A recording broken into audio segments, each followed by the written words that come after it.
এসব, যেসব অভিযুক্ত মারা আছেন সে মাদের সাথে যে বাবুরা জন্মগ্রহণ করে ভূমিষ্ঠ হয় কারাগারের মধ্যে, সেই সব বাচ্চাদের শৈশবটা কিভাবে কাটছে কারাগারের ভিতরে তা নিয়ে একটি রিপোর্ট করে।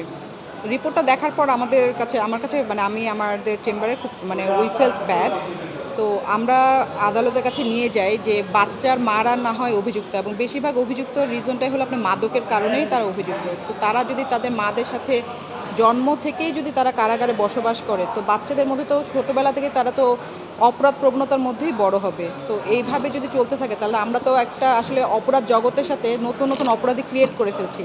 তো এই বাচ্চাদের জন্য যে আমাদের যে সরকার আছে, আমাদের যে কনস্টিটিউশন আছে, সংবিধানে ওদের প্রোটেকশনটা কোথায়?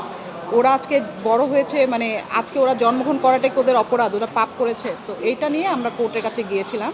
তো অনারেবল হাইকোর্ট ডিভিশন খুব অ্যাপ্রিসিয়েট করেছে। ওনারা বলেছে হ্যাঁ আসলে বাচ্চাদেরকে তো আসলে আমাদের রাষ্ট্র হিসেবে তো আমাদের উচিত ওদেরকে টেক কেয়ার করা। তো আমাদের আইনে আছে একটা বিকল্প ব্যবস্থার মধ্যে করা, যদি আমাদের জেল কোডে আছে যে আপ টু 4 বছর থেকে 6 বছর পর্যন্ত বাচ্চারা 4 বছর পর্যন্ত বাংলাদেশে থাকতে পারবে, আর 6 বছর পর্যন্ত মারা চাইলে রাখতে পারবে। কিন্তু তারপরেও তো একটা বিকল্প ব্যবস্থা আছে। আমাদের মিনিস্ট্রি অফ সোশ্যাল ওয়েলফেয়ার আছে, আমাদের তারপরে হলো গিয়ে আপনার ডিপার্টমেন্ট অফ সোশ্যাল সার্ভিস আছে, তারা এবং ইন্টারন্যাশনাল আপনার সেভ দ্য চিলড্রেন আছে, ইউনিসেফ বাংলাদেশ আছে, যে তারা কি কোনো ধরনের ব্যবস্থা নিচ্ছে কিনা।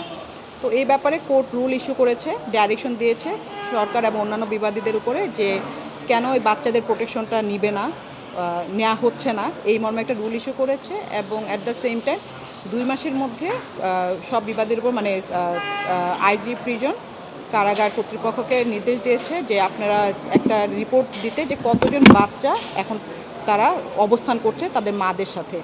তো 2 মাস পরে কোর্ট তারপরে বাকি সিদ্ধান্তটা দেবে। এবং অ্যাট দ্য সেম টাইম আমাদেরকে বলেছে যে আপনারা একটু ইউনিসেফ বাংলাদেশ এবং সেভ দ্য চিলড্রেন সহ ওদের সাথে একটু যোগাযোগ করেন, ওদের কাছেও কিছু তথ্য হয়তো আছে কীভাবে করে ওদের ওয়েলফেয়ার বিংটা দেখা যায় সেই নিয়ে একটু আমাদেরকে স্টাডি করে রাখতে বলেছে। 299 বেবি আছে, 299 বাচ্চা আছে, 299 বাচ্চা অন অ্যান্ড অফ 300-র মতো বেবি থাকে সবসময়ই।